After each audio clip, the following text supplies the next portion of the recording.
Hainyaino suisa iwedwe. Let's make this video viral. Kana ushingo otorona chito share.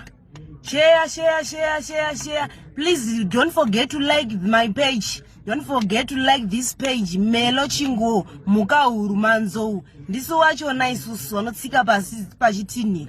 Ndisu wacho na iwa warizive sangu. Right, nyaya ndinayo nhasi. Regendi ngoti gwa kuti mukurumidze mazizo kuti chiri kuitika. Right, munoziva mufeso the Chadona investigator vai. Mukoma wedu ari kubata basa nevemutemo muguta reHarare kugadzirisa environment plans kuti mimi ma residents emuHarare mufambe makadini. Makasununguka muguta reHarare muCBD. Ndikureva mukoma kuda kwashe kana kuti mukoma Tafadzwa Chidawa, the investigator weChadona. Munomuziva mufesa anobata Mbavha passport. Anotokwirira mota kutotera Mbavha ichitobatwa, Mbavha muchitoiona ichitopinda mumacells. Not sorry. Not upinda macells, but kutoendeswa police station. Wamwe mai manje wakabva kudeclare wa mai manje wakazoendeswa ku Harare Central. Right, ndikuti mkomana uyu mukoma wedu the Chadona investigator mkwa kana kuti mukoma kuda kwashe Chidawa vari kunzi vakabatwa nemhosva Yekuba Mota. Again, for my point of view on this story, mukoma kuda kwashe andifunga kuti Mbavha plus is in the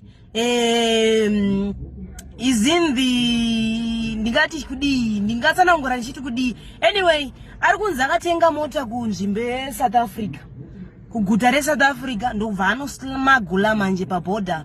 Saka munongoziva nyaya vanorwadziva vava vakaona kuti wakusimukira masitsa nongotsvaga zvinhu zvingori negative so that they bring you down. Mapaziya ndo zvinenge zvakaitika vavengi zvavanoita, so vanosiya zvakanaka zvavari kuitira vanhu then wokubatirira wokuendesa kusingaiti kunonzi kumawere kwekwe. Saka mukoma kuda kwashe vari kunzi akazonotengesera manje munhu wemunomu one of my fellow Zimbabweans atengesera paye mota iyi ameno zvakazongonoitika. Saka ari kunzi zvonizvo abatwa neuyu mapurisa ambori mukati menhangirikini mevemutemo kuti wambonoti haufa, but please be reminded kuti show itoriko ende show haisizombomira. Mbavha dzicharamba dzichibatwa. Imimi Mbavha motoba nhasi makatoringanzira, otherwise anytime soon chakubatai ende hamuna kwamunotomboenda, hamusomboihwina nyaya iyo yemuHarare.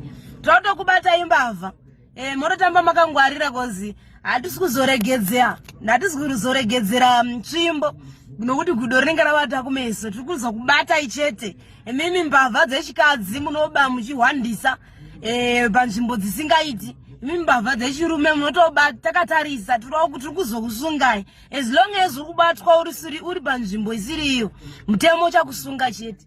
Saka please guys, musanyanya chima mukoma kuda kwashe munhu yeye kuti ari padhuze. Munongoziva munhu yeye zvemutemo makangoona kuti ari munhu agara ari intelligent. Mapaziya kudarika vamwe vanomboona masisi. Saka tiri kuti rambai makashinga, handiti rambai makachibata chimuntu. Vari kudzoka nyaya dziri kugadziriswa. Mota iri kunzi yakabiwa imota yeHilux, Isuzu, Toyota. Ameno munoti chiva nemota nandichinzwisise zvemota. Asa hangu ndinodrive, I got nangiri inonzi chinyi class 4 driver's license. Ndinazvo zvese zvitambi. Saka musanyondityira. Tiri kuti Hilux, mota yerudzi reHilux ndo yakabva kuSouth Africa kwakatenga hana kuba ndobva azosmagula. Saka mhosva iripo ndeyekuti akazosmagulirei. Right, ani mapaona plus kurwadziwa nevavengi neMbavha futi dzemuZimbabwe dziri muguta reHarare ndo dzinenge dzakatopa contribution kuti mukoma waende kusafe side. Otherwise vari kutodzoka. Show yenyika vari kuuya vachizotokugadzirisira kuti zvinhu zvatozvifambe zvakanaka, handiti? Saka muwe nezuva rakanaka. Musakangane to follow this page, my page. This one rakanzi Melo Chingo muka urunzo. Ndisu wachona muka urunzo.